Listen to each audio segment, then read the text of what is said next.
एक समय की बात है, एक व्यस्त शहर में एक व्यापारी रहता था जो नमक बेचकर अपने परिवार का भरण पोषण करता था। उसकी पत्नी और 2 बेटे थे। उसका बड़ा बेटा बहुत शर्मीला था और दूसरों से बात करने में झिझकता था, जबकि उसका छोटा बेटा आत्मविश्वासी और मिलनसार था। लोग अक्सर बड़े बेटे को उसके संकोची स्वभाव के कारण मूर्ख समझते थे। कई लोग उसकी मासूमियत का फायदा भी उठाते थे, लेकिन उसने कभी कोई शिकायत नहीं की। व्यापारी अक्सर अपने बड़े बेटे के डरपोक व्यवहार से निराश रहता था और उसे बुरी तरह डांट भी देता था। हालांकि इससे लड़के का आत्मसम्मान और भी खराब हो गया। जैसे जैसे बड़ा बेटा बड़ा हुआ, उसके आत्मविश्वास की कमी ने उसकी शिक्षा को प्रभावित किया। परीक्षाओं के दौरान डर के कारण वह उत्तर नहीं दे पाता था और उसे सीखने में संघर्ष करना पड़ता था। अंततः जब वह युवा हुआ तो उसके पिता ने उसे परिवार के व्यवसाय में मदद करने के लिए कहा। अपने पिता को निराश करने के डर से वह सहमत हो गया, लेकिन उसकी घबराहट के कारण अक्सर गलतियां हो जाती थी। दुकान खाली है, वो गुस्से में, तुम मूर्ख हो, तुमने उन्हें जाने दिया, तुमने जो कुछ भी किया है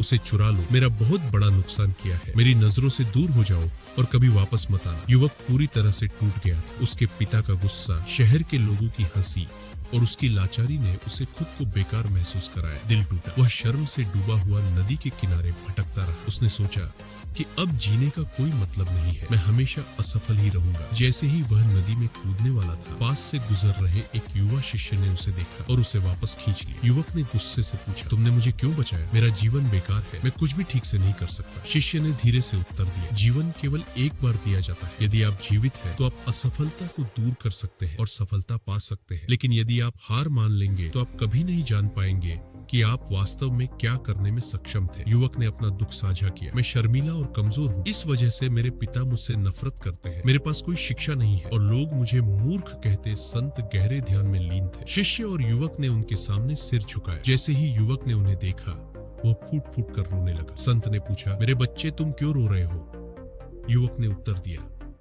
तुम मेरी आखिरी उम्मीद हो, यदि तुम मेरी मदद नहीं कर सकते तो मैं अपना जीवन समाप्त कर लूंगा। संत ने शांति से उससे अपनी समस्याएं साझा करने के लिए कहा और युवक ने अपनी पूरी जीवन कहानी सुनाई।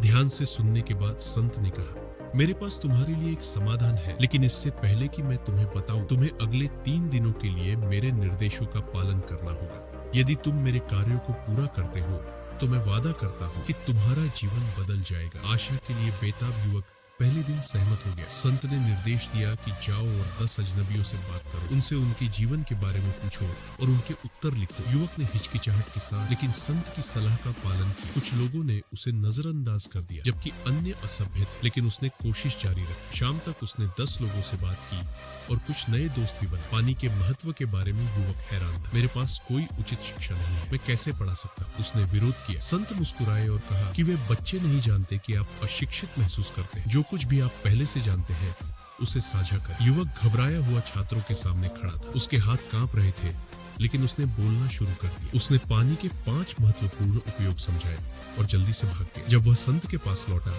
तो उसने कहा, मैं बहुत डरा हुआ था, लेकिन मैंने यह किया। संत ने कहा, इस बार फिर से प्रयास कर। युवक ने अधिक आत्मविश्वास के साथ बात। पाठ के अंत तक उसे एहसास हुआ कि वह अब डर नहीं रहा था। संत ने उसकी प्रशंसा की, देखो तुम जितना सोचते हो उससे ज्यादा बहादुर हो। तीसरे दिन संत ने सबसे चुनौतीपूर्ण कार्य दिया। आज तुम्हें अपने पिता से मिलना चाहिए और उनसे क्षमा मांगनी चाहिए। युवक घबरा गया था। नहीं, वो मुझे कभी माफ नहीं करेंगे, मैं उनका सामना नहीं कर सकता। संत ने दृढ़ता से कहा, यदि आप मना करते हैं तो मैं आपको अंतिम समाधान नहीं दूंगा। संत ने सफलता का रहस्य पूछा। संत मुस्कुराए, तुमने खुद ही खोज लिया है। तुम्हारा सबसे बड़ा दुश्मन तुम्हारा शर्मीलापन नहीं बल्कि तुम्हारा डर था। लोग तुम्हें वैसे ही देखते हैं जैसे तुम खुद को पेश करते हो, भले ही तुम कमजोर महसूस करो। आत्मविश्वास से काम लो और कोई तुम पर शक नहीं करेगा। सच्ची ताकत खुद पर विश्वास करने से आती है। कृतज्ञता के आंसुओं के साथ युवक ने संत के सामने सिर झुकाया। मैं अब समझ गया, मैं डर को अपने जीवन पर नियंत्रण नहीं करने दूंगा। मैं दुनिया को साबित कर दूंगा कि मैं सक्षम हूँ। सालों बाद वही युवक अपनी बुद्धिमत्ता और आत्मविश्वास के लिए जाना जाने वाला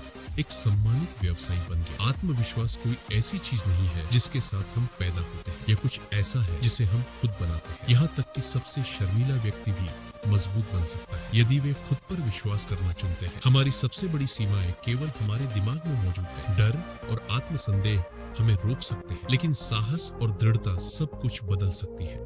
युवक ने सोचा कि वह असफल होने के लिए किस्मत में था, लेकिन अपने डर का सामना करके उसने अपना जीवन बदल दिया। आत्मविश्वास तब बढ़ता है जब हमें खुद पर विश्वास हो।